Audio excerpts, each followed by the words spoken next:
보겠습니다. 로마서 9장 6절로 16절.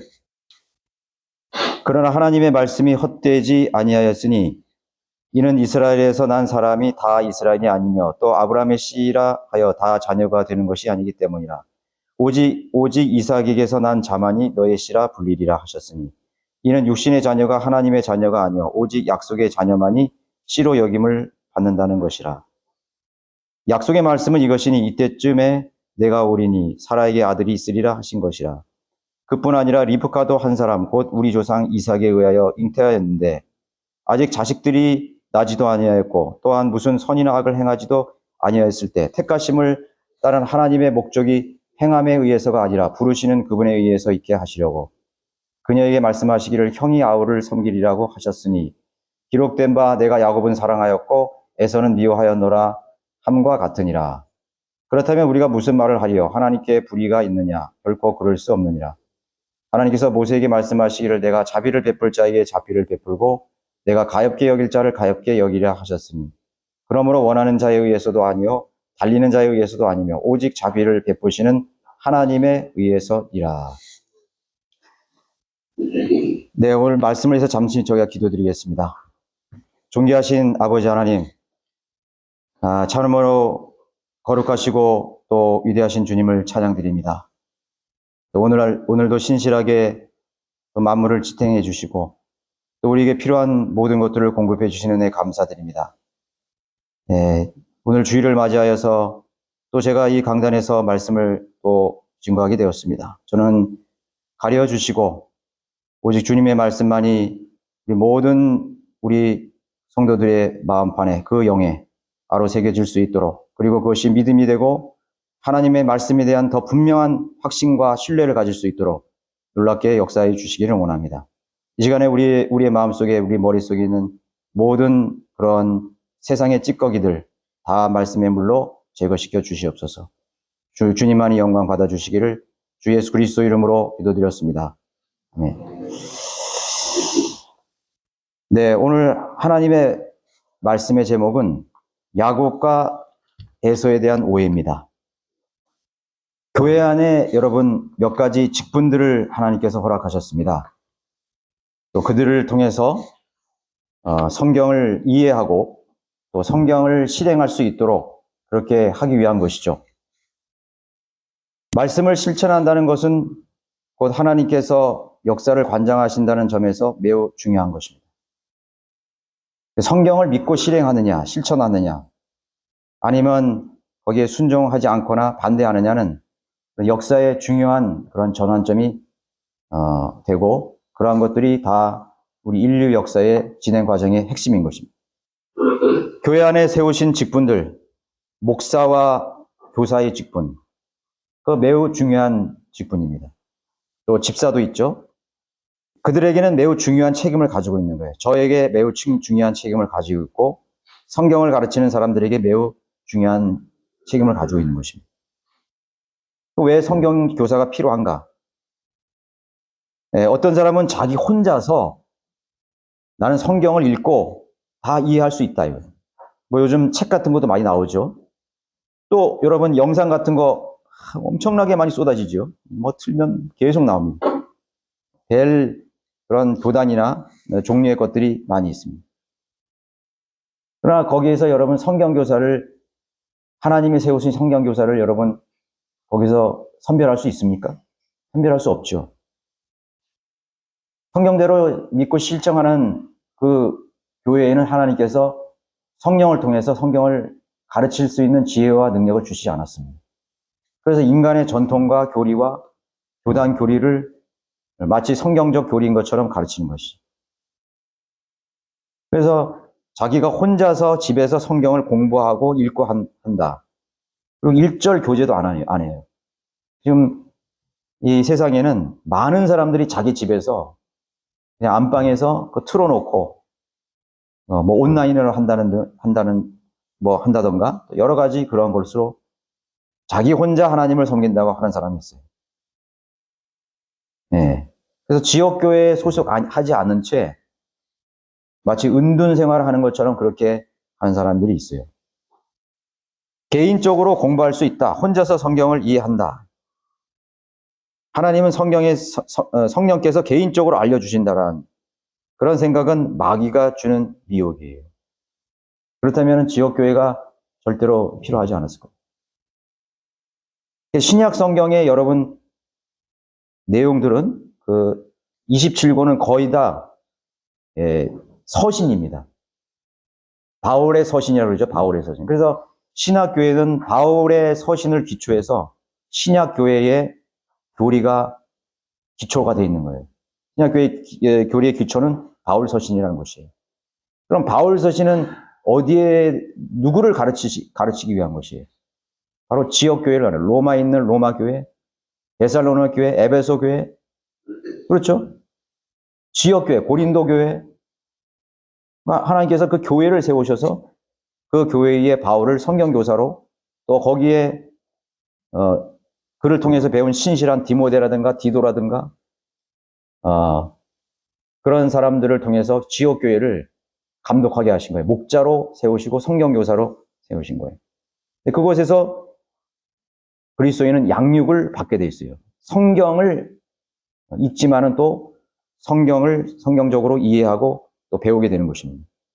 그래서 목자가 있고 성경교사가 필요한 것입니다. 자, 그럼 오늘 제가 그것이 주요 요점이 아니라 오늘 많은 사람들이 잘 넘어지기 쉬운 이 구절 중에 하나가 있어요. 오해하기 쉬운 구절 중에 하나가 오늘 이 구절이에요.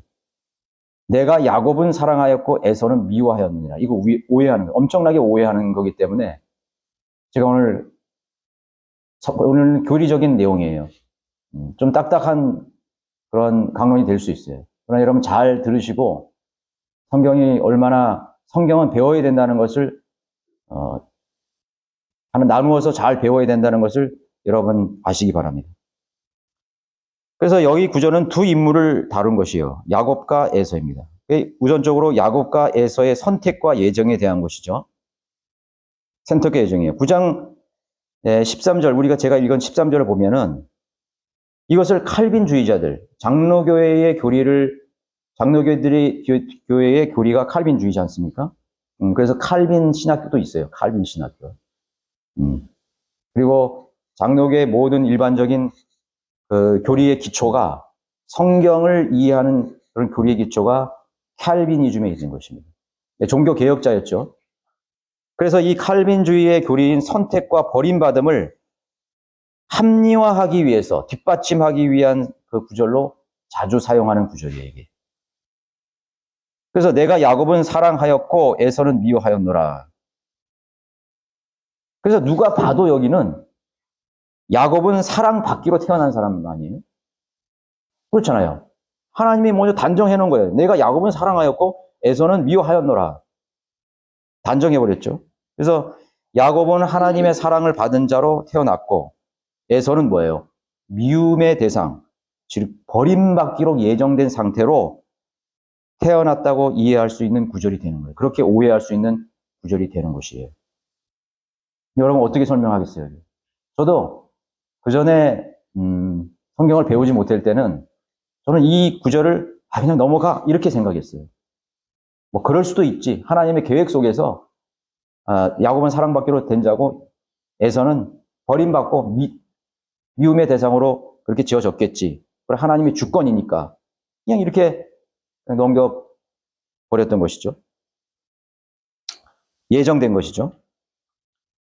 그런데 로마서는 개인의 구원으로서의 선택이나 지옥으로 버림받은 내용이 여기 들어있지 않습니다. 여기 읽어보면은 믿음으로, 그렇죠? 로마서에 보면은 누구든지 자기 자신의 의지로 선택한, 자유의지로 선택한 그 믿음을 통해서 은혜로 구원받는 것입니다. 행위가 아니라. 그것을 로마서는 아주 자세하게 설명해 주고 있습니다. 그러나 구원의 문제가 아니더라 하더라도 출생 전에 사랑받을 자, 미움받을 자를 미리 정해놓는다? 그것이 이제 켈빈의 예정론이거든요. 선택받기로 예정론. 근데 그 내용이 여기 없어요. 그런데 왜 이 구절은 켈빈주의자들에게 그렇게 이해가 되느냐 이거죠. 예정론을 뒷받침하는 아주 강력한 거 보라 이거죠. 야곱은 사랑하였고 에서는 미워하는 존재로 이렇게 만들어놨다 이렇게 되는 것이죠. 성경 교사가 없으면은 넘어지게 돼 있는 거예요. 사람이요 사소한 거 하나에 걸려 넘어지거든요. 우리 이 사람은 연약한 존재이기 때문에 자기가 믿음이 연약하면 사소한 것에 넘어지게 돼 있어요. 그리고 성경에 무지하면 또 역시 하나님의 말씀을 읽다가 걸려 넘어지는 거예요. 그래서 창세기를 넘어가지 못한 사람이 많아요. 제가 고등학교 때 한문을 가르친 그 사람 유학자였어요.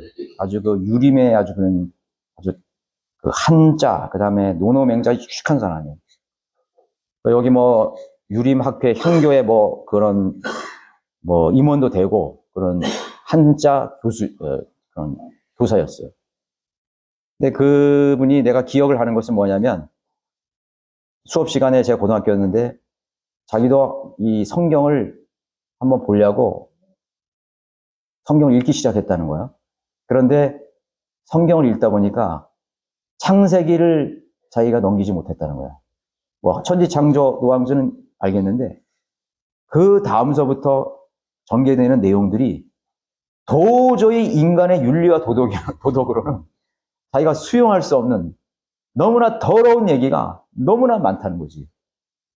그래서 제가 자기가 그 사람은 그런 유림에 있는 그런 향교학자로서 받아들일 수 없다는 거죠. 그래서 성경을 이렇게 덮어버렸대요. 이거는 읽을 가치도 없는 것이다 하고 그렇게 덮어버리는 거지. 성경 혼자 이해할 수 있겠어요? 그 사람도 배운 사람인데.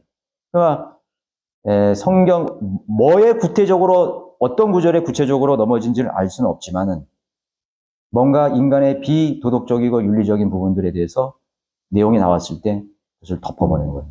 뭐 동성 그런 관계라든가 또 근친상간 같은 거 있잖아요. 근친상간 그런 내용들 또 무슨 엽기적인 그런 살인 행각들 그런 게 여기 나오거든요. 창세기에 나와요. 근데 사실은 그것이 인간의 어떤 그 죄의 본성, 죄의 본질을 이렇게 하나님께서 밝히신 거죠. 그걸 숨기지 않았던 것이죠. 예. 그럼으로써 인간은 하나님을 필요로 하고 정말 인간은 1000번을 다시 태어나도 구제불능인 그런 지옥에 갈 수밖에 없는 죄인이라는 것을 하나님께서 보여준 것입니다. 그것이 우리 본성이고. 하여튼 성경 교사가 없었기 때문에 사람들이 넘어지는 것입니다. 걸려 넘어지고 있는 거죠. 그리고 성경을 읽는다 해도 오늘날도 많은 사람들이 그 믿음이 형성되지 못하는 것입니다. 그래서 오해하게 되는 거죠. 12절에도 보면은 그녀에게 말씀하시기를 리브카죠.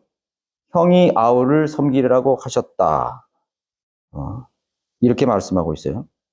야, 참 그러면 노예가 될 사람은 노예가 될 운명으로 태어나서 그렇게 그러면 했느냐? 종이 될 사람은 종이 됐냐? 이제 그렇게 이해하는 것이죠. 그리고 더 큰 문제는 자, 하나님께서 형이 아우를 섬기는 그런 운명으로 그렇게 그 사람을 지으셨다. 이렇게 단정을 해버리는 것이죠. 이게 예종론인 것입니다. 여기 누가 봐도 그걸 반박할 수 없잖아요. 반박할 수 없어요. 그러나 우리는 창세기 25장을 봐야 됩니다. 여러분 창세기 25장을 보시면은 25장 22절에 이제 임신한 상태죠. 이 뱃속에 있는 상태인데요.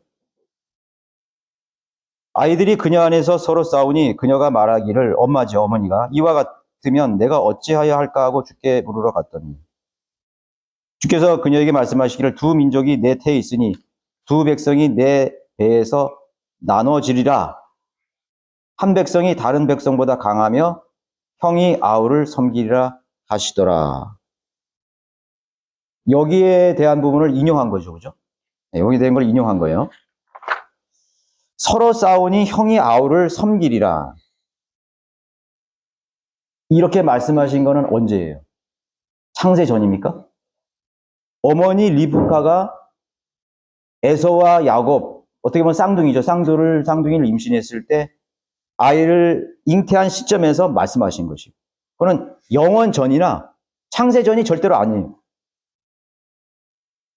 잉태했을 때 리브카 안에 있었을 때입니다. 칼빈주의자들은 이렇게 속이는 거예요. 세상의 기초가 놓이기 전에 라고 회중들을 속이는 거예요. 사람들 속이는 거예요. 세상이 창조되기 전에 이미 그렇게 만들었다. 그렇게 정해놓고 하셨다. 이렇게 말하는 것이에요. 예정론자들은 이 창세 전이라는 것을 굉장히 강조합니다. 창세 전에. 예정했다. 이러는 것입니다. 그런 것은 마귀가 그 성경을 해석하는 방법을 통해서도 사람들을 속인다는 것을 우리가 알아야 됩니다. 마귀가 사람들을 멸망케 하고 지옥에 보내는 방법은 성경을 통해서 더 많은 부분 마귀들이 지옥으로 보낼 수 있어요. 제가 말씀드렸다시피 마귀는 성경 전문가입니다. 성경에 능통한 존재가 마귀예요. 마귀는 성경을 통해서 사람들을 얼마든지 속이고 얼마든지 지옥에 보낼 수 있는 것이에요. 그래서 여러분 성경적인 교리에 서 있지 않으면 대부분의 교회는 마귀적인 교리를 가르치는 것이에요. 그들이 성경을 얘기하고 하나님 말씀 얘기하고 예수 그리스도를 얘기한다 그래도 그들을 속이는 것이 성경으로 속이는 것입니다.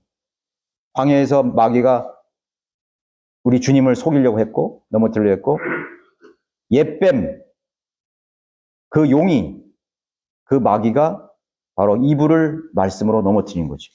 자, 그러면 창세기 25장에는 로마서 9장 13절의 구절이 없다고요. 여기는 로마서 9장 시절이 없어요. 사랑이나 버림의 언급이 없어요. 선택했다, 버렸다 이 말씀이 없다고요. 그러면 13절은 무엇을 근거로 해서 누구는 사랑하고 누구는 미워했냐. 즉 야곱은 사랑하고 에서는 미워했다 하는 것인가요?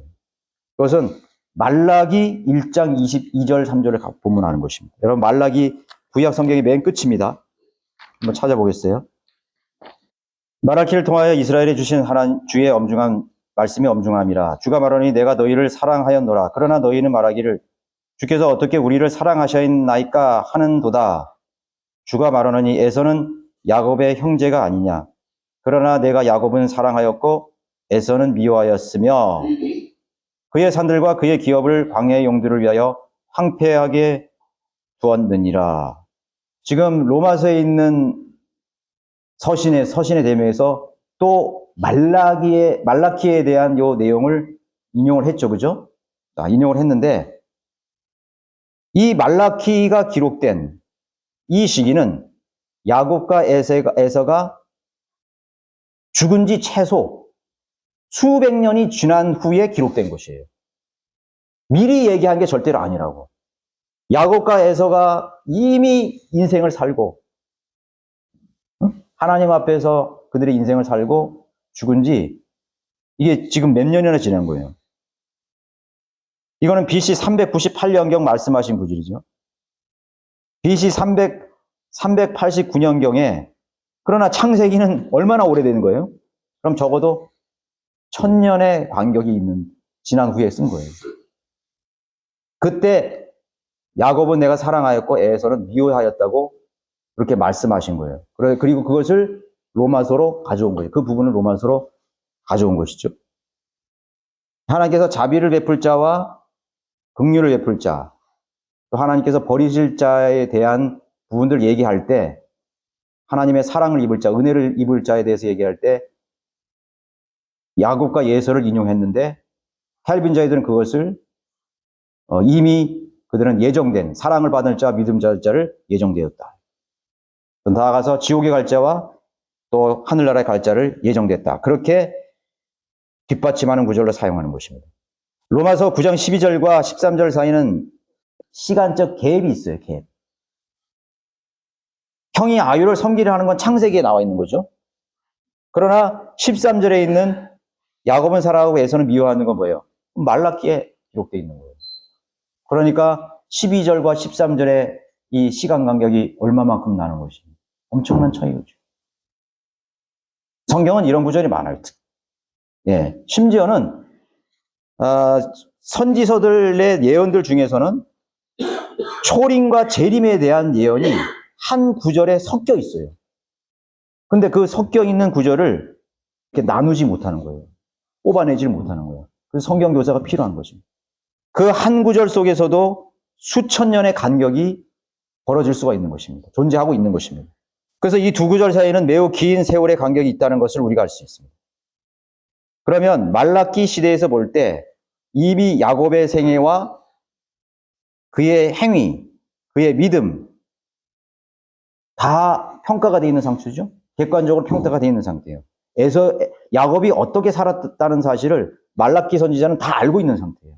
그 말라기에게 성령으로 하나님께서 그 말씀을 기록하게 해준 거예요. 또 에서의 생애 동안 했던 일들을 모두 다 알고 있습니다. 모두 다 알고 있는 상태에서 판단 가능한 시점이라는 거죠. 야곱의 생애와 야곱의 믿음에 대한 것을 판단 가능하고 에서의 믿음과 에서의 생애 일들을 판단 가능한 시기에 말라기는 기록이 된 것입니다. 결과입니다. 결과. 미리 예정된 게 전혀 아니에요. 하나님께서는 누가 어떤 일을 하기 전에 절대로 판단하시는 분이 아니에요. 여러분, 심판의 의의가 무엇입니까? 심판. 하나님은 공의로운 심판관이에요. 각자 자기의 의지로 자신의 믿음으로 결정해서 행한 결과를 판단하는 것이 공의로운 심판이 되는 것이에요. 재판도 마찬가지잖아요. 하지도 않은 일을 갖다가 덮어 씌워가지고 그거는 공정한 재판이 아니지. 하나님은 공의로우신 재판관이라는 것을 여러분 믿어 의심치 말아야 되는 것이에요. 내가 모르는 것이 있다고. 아, 왜 저 사람은 저렇게 되는가? 왜 저 사람은 저렇게 죽는가? 왜 저 민족은 저렇게 비참한 민족이 되는가? 하나님은 공의로운 심판관이기 때문에 거기에 합당한 징계와 심판을 내리는 것입니다. 창세기 25장의 말씀은 예언적인 설명이에요. 누가 누구를 섬기리라는 거예요. 섬기리라는 것이지, 그죠? 그런데 말라기는 그들의 생애 일들을 보고 듣고 안 후에 설명한 역사적 결과를 가지고 판단한 설명이라는 사실입니다. 미리 예정된 결과가 아니라는 것을 분명하게 보여주는 것입니다. 여러분들 이 로마서 이제 9장 12절 명확하게 알았죠. 여러분 명확한 그런 지식을 여러분 갖게 되기를 바랍니다.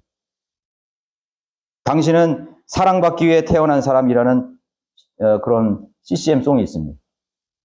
여러분 많이 들어봤죠? 당신은 사랑받기 위해 태어난 사람이에요. 그러면 그 말은 뭐예요? 미움받기 위해서 태어난 사람도 있다는 거예요? 없다는 거예요? 있다는 거지. 사랑받기 위해서 태어난 사람도 있다면 미움받기 있다는 거예요. 여러분, 우리는 CCM 잘 안 불러요. 현대 복음성관 잘 안 불린다고요. 왜 그런지 아세요? 거짓 누룩이 많이 들어가 있어요. 평범한 그러한 아주 듣기에는 좋은 그런 가사이지만 성경적 교리로 볼 때는 그 배우에 무엇인가를 깔아놓고 있는 것입니다. 그래서 그는 우리가 교리적으로 판단했을 때 배교한 그러한 내용들이 많이 포함됐기 때문에 우리는 그것을 배척하는 것입니다. 범죄자들이 사랑받기 위해서 태어난 사람이라고 생각하세요? 절대로 그렇게 생각할 수 없잖아요. 천인공노할 그러한 죄를 지은, 정말 입에 담을 수 없는 그런 죄를 지은 사람들에게 당신은 사랑받기 위해서 태어난 사람이라 이렇게 말할 수 있어요? 절대 그렇게 말할 수 없는 것입니다. 이 세상의 원리도 마찬가지죠. 자신이 어떻게 하느냐에 따라 사랑과 미움이 결정되어지는 거예요. 하늘나라에 갈 사람과 지옥에 갈 사람은 절대로 예정되어 있지 않아요. 행위나 믿음의 결과로 판단되는 것입니다.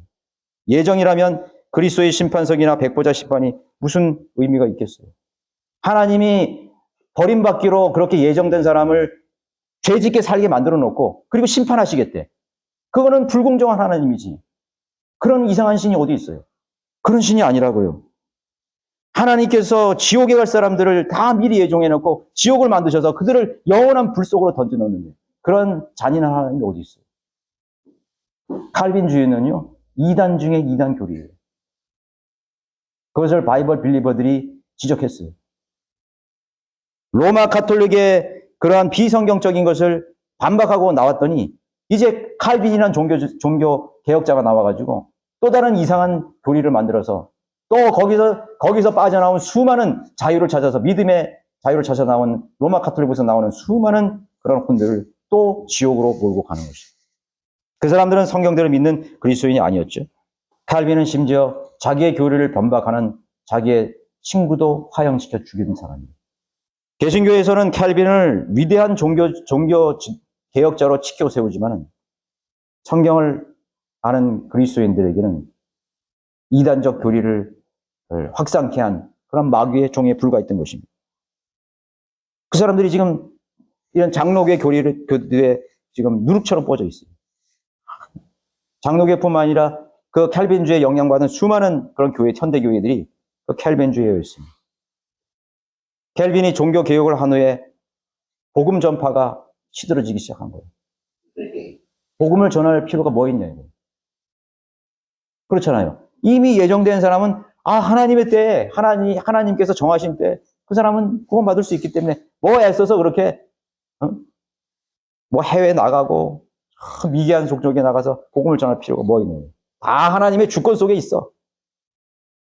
그렇게 하면서 사람들을 가르쳤을 때 그들은 세상에 나와서 복음을 전해야 될 의지를 상실하고 말았던 것입니다.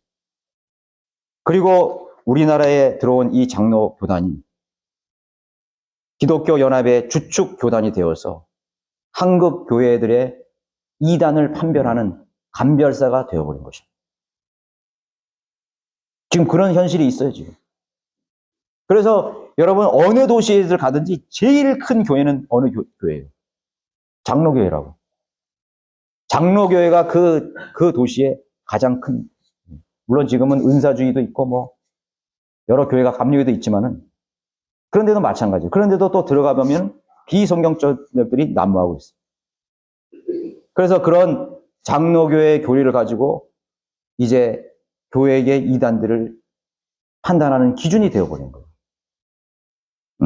그리고 그것을 반박하는 사람들을 이단이다.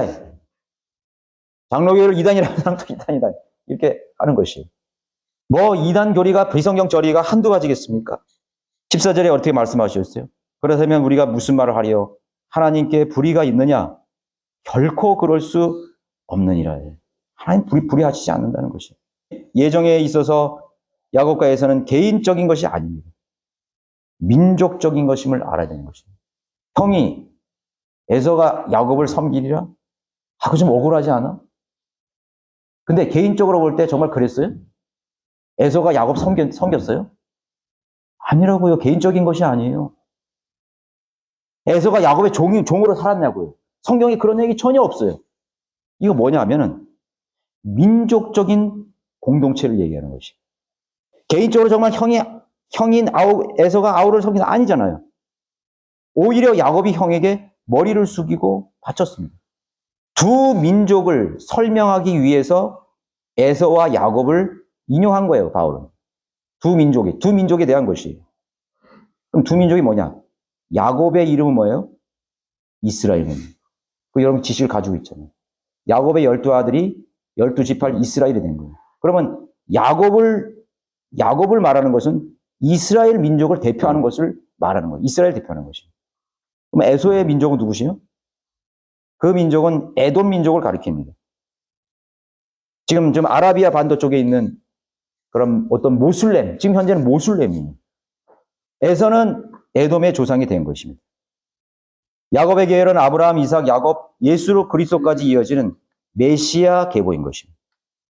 이거는 구원에 대한 선택이 절대로 아니에요. 15절에는 하나님께서 모세에게 말씀하시기를 내가 자비를 베풀 자에게 자비를 베풀고 내가 가엾게 여길 자를 가엾게 여기리라 하셨으니 이것도 무조건적인 것이 아니에요. 하나님께서 자비를 베풀 자에게 무조건적으로 선택해서 자비를 베풀고 마음대로 그렇게 하시는 분이 아니라 복음을 알고 구원받았다는 사실이 마치 무조건적으로 보이지만 그렇지 않은 것입니다. 구원받으려면 예수 그리스도 안으로 들어와야 됩니다. 조건이 들어와야 돼요. 그 결과를 가지고 하나님 따지시는 것이죠. 하나님은 에서도 사랑하시고 야곱도 다 사랑하셔요. 다 사랑하신다고. 하나님께서 이 세상에 있는 모든 레즈비언도 사랑하고, 호모도 사랑하고, 게이들도 사랑하고, 흉악범들도 사랑하고, 다 사랑한다. 다 사랑하는 조건을, 사랑받을 수 있는 조건을 다 마련해 놓으셨어. 왜? 십자가의 복음을 통해서 그리스도 안으로 하나님의 사랑할 수 있는 조건 안으로 들어와야 돼요. 그러면 그 사람은 하나님의 은혜를 입게 되는 것이에요. 그 사람은 하나님의 자비를 베풀기에 합당한 사람이에요. 그래서 내가 거부했어. 반박하고 그걸 부정하는 것입니다. 사랑을 베풀려고 했지만은 그 사람은 결국은 뭐예요? 버림받게 되는 것입니다. 사랑했지만 버림받게 되는. 우리의 인간의 눈으로 그런 것입니다. 사랑은요, 천국과 지옥을 결정하는 조건이 아니에요. 무슨 말씀인지 아세요? 지옥에 간 사람들도 하나님의 사랑을 받을 수 있는 기회가 있었다는 것이죠. 그러나 그들은 뭐예요? 그들은 선택한 거예요. 자유의지를 통해서 선택한 거예요. 예정 속에서 지옥에 간 것이 아니라 자유의지를 통해서 그것을 버린 것입니다. 주인이 자기가 기르던 고양이나 애완용 개를 애타게 찾아다닙니다. 왜? 그 강아지를 너무 사랑했기 때문에. 여러분, 반려견이라고 하잖아요, 반려견. 그 반려견은 그 주인에게서 너무나 소중한 존재야. 근데 그 강아지가 주인이 싫다고 밖으로 뛰쳐나가 버렸어요. 그러면 털도 다 빠지고, 굶어가지고 앙상하게 되고, 뼈도 있고, 뭐 철사선에 걸려가지고 또, 상처도 나고, 비도 맞고, 처참하게 어떤 시궁창에 빠져가지고, 신음하면서 죽어가는 거죠. 그 순간에도 뭐예요? 주인은 강아지를 사랑하고 있는 거예요. 그 순간에도 주인은 그 강아지를 사랑하고 찾아 헤매고 다니는 거라고. 오늘날 이 지상의 수많은 죄인들이 하나님을 거부하고 하나님의 사랑을 부인하면서 그렇게 다니고 있는데도 하나님은 그들을 사랑하시는 거예요. 그런데 하나님의 사랑이라는 것은 하나님의 사랑 그 자체가 그들의 행복을 보장해 주는 게 아니에요. 하나님의 은혜가, 하나님의 베푸신 은혜가 그 사람에게 천국을 보장해 주는 게 아니라고. 천국을 보장해 주는 건 뭐예요? 자기 선택입니다. 자기 의지라고. 자기의 선택의 결과를 통해서 하나님의 사랑이 실현되고 현실화되는 것입니다. 여러분들의 삶도 다 똑같아요. 내가 하나님의 사랑의 조건 속으로 내가 들어가야 됩니다. 하나님은 우리를 로봇으로 만들지 않았다. 여러분들의 삶의 모든 결정들을 다 하나님께서 로봇으로 넌 이거 하고 이렇게 하지 않았어요. 어떤 자식이 부모의 사랑을 받고 자라나는 감옥에 갇혀버린 거예요. 부모는 그 감옥에 갇힌 자식도 사랑하죠. 그러나 부모의 사랑이 자기에게 유효화되지 못한 것입니다. 현실화되지 못한 것입니다. 하나님 죄인도 용서하시고 다 사랑하시죠. 흉악범도 사랑하시고 강도도 사랑하시고 전쟁 범죄도 사랑하시고 다 사랑하신다고. 그러나 그 사랑이 지옥에 가는 것을 막아주지는 못해요. 막아줬다면 그 더러운 불결하는 우리 죄인들이 구원받을 수 있는 기회를 주신 그 은혜 때문에 우리는 하나님을 선택할 수 있는 것입니다. 그것이 은혜예요. 하나님 우리에게 선택할 수 있는 의지마저 다 꺾지는 않는다고. 내가 감옥에 가기로, 내가 그렇게 살기로 선택했기 때문에 하는 거예요. 도둑질하고 강도짓하고 나쁜 짓 하기로 선택했기 때문에. 나는 몰랐어. 나는 뭐가 뭔지 몰라서 그렇게 살았다고요. 아니요. 여러분, 인생에서 배우는 선악의 기준이라는 것은 유치원 때 다 알아요. 유치원 아이에게 물어보세요. 너 나쁜 짓이야, 나쁜 짓이야. 다 안다고. 이미 다 유치원 때 1학년 1반 때 다 배웠다고. 그러나 인간이 그렇게 하는 이유는 뭐예요? 어쩔 수 없이가 아니라 내가 선택한 거예요. 내가 그 속에서 얼마든지 빠져나올 수 있고 얼마든지 내가 그것을 극복할 수 있는 의지가 있다고. 그 의지를 하나님께서 유념하시는 것입니다. 그 의지를 통해서 하나님께서 그를 선택해요. 그들이 구원받을 수 있도록 선택하는 것입니다. 사랑은 결코 구원이 아니에요. 네.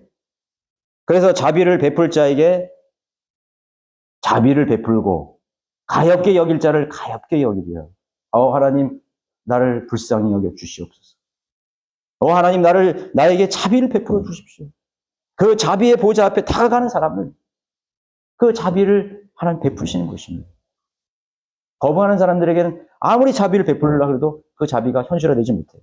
나의 것이 되지 못해. 그러므로 원하는 자에게 의해서도 아니요 달리는 자에게 의해서 아니요 오직 자비를 베푸시는 하나님에 의해서이라. 그 뒤에도 또 나와요. 타락에 대해서 나오는데 또 나중에 또 설명할 수 있는 시간이 있을 것입니다. 그래서 하나님의 자비가 그 사람의 것이 되는 것입니다. 인간이 하나님의 자비와 사랑을 선택을 해야만 되는 것이죠. 생명과 사랑도 역시 마찬가지예요. 내가 너에게 생명과 사망을 내 앞에 두느니 네가 선택하냐. 복과 저주를 선택하려니 너는 그것을 선택하라. 여러분들의 삶의 순간들은요, 선택의 연속이에요. 내가 이 시간을 어떻게 할 것인가요? 어떻게, 죄를 선택할 것인가요? 세상을 선택할 것인가? 불신을 선택할 건가? 믿음을 선택할까? 하나님을 신뢰하는 것을 선택할 것인가? 아니면 내 스스로의 그런 능력을 나는 선택할 것인가? 세상 가치를 선택하신가? 항상 그 선택의 기로에 있습니다. 누구의 기도가 응답되겠습니까? 누가 하나님의 선하신 인도하심을 기대할 수 있겠습니까? 자신은 하나님과의 뜻과는 전혀 다른 길로 가는데 하나님 나를 인도해 주시달라고 그렇게 계속 기도합니다. 얼마나 그 모순된 일이에요. 그래서 우리가 하나님의 뜻을 깨우치는 것이 굉장히 중요한 거예요. 그래서 성경을 상고해야 됩니다. 하나님 나를 향하신 이 뜻이 어디에 있습니까? 여러분, 뭔가를 여러분 결정하실 때 어려움이 있을 수 있죠. 그죠? 뭔가 어려움이 있어서 여러 삶의 속에 얼마나 수많은 것들을 결정할 수 있어요. 내가 이 사업을 해야 될 것인가? 이 직업을 선택해야 될 것인가? 그런데 여러분 신앙의 양심, 그 순수한 신앙의 양심을 가지고 하나님 앞에 서야 돼요. 그런데 많은 사람들이 자신의 양심을 계속 합리화시키는 것입니다. 돈 많이 버는데 가. 요번만 한번 눈 감아봐. 뭐 꼭 그렇게만 해야 돼? 양심이 계속 도전을 받는 거예요. 인간의 양심이 도전받는 거예요. 남들도 하고 있는데 적당히 해야지. 이 절대적인 기준 앞에서, 진리 앞에서 인간의 양심은 계속 시험을 받는 거예요. 그래서 그 양심은 계속 그 합리화 속에서 이제 거기에 동의하게 되는 거예요. 무뎌져 가는 것이에요. 점점 그 양심은 무뎌져 가는 것입니다.